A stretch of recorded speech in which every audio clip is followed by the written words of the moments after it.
જમવામાં લાપસી છે, સરસ મજાની લાપસી બનાવી છે માતાજીના. પછી આ રીંગણા બટેટાનું શાક છે, રીંગણા બટેટા અને વટાણાનું શાક છે. પછી આ મિતાંશનું ટોમેટો સૂપ છે. પછી આ રાઈસ છે. પછી આ મરચા છે. પછી આ તમે જોઈ શકો મગની દાળ, રસાવાળા મગ કહી શકાય એ છે. પછી આ ભાજી છે, છાશ છે, પરોઠા છે અને રોટલી છે.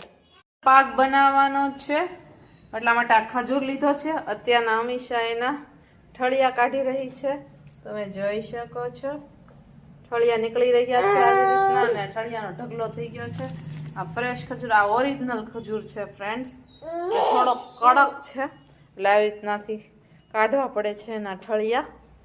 ઝારમાં આવી રીતના ક્રશ કરી નાખવાનો ખજૂરને.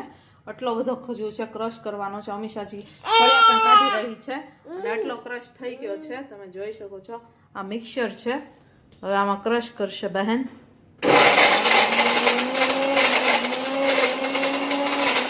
ગાઈસ આપણે ઘી ગરમ મૂકવા માટે મૂક્યું છે. હવે ઘી મેલ્ટ થઈ જાય પછી આપણે આ બધું જ ખજૂર લોયામાં નાખી દેશું અને સરસ મિક્સ કરી દેશું. ગાઈસ ઘી મેલ્ટ થઈ ગયું છે. હવે આપણે આ બધું જ ખજૂર છે નાખી દેશું.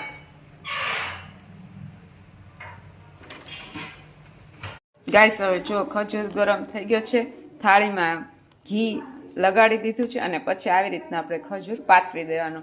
જો આ નાની થાળી તૈયાર થઈ પણ ગઈ છે અને પછી ઠરી જાય એટલે આપણે પીસ પાડી લેશું.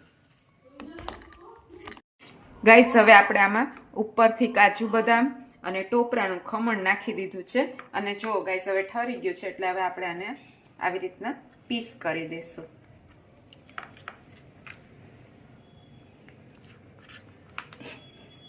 પાકના લડ્ડુ બનાવ્યા છે, તમે જોવો છો એકદમ ટોપરાથી સરસ મજાના ટોપરાના ખજૂર પાકના લડ્ડુ બનાવ્યા છે. આવી જાઓ ફ્રેન્ડ, સરસ મજાના લડ્ડુ ખાવા માટે. મિતાંશના હેપી બર્થડેનું છે.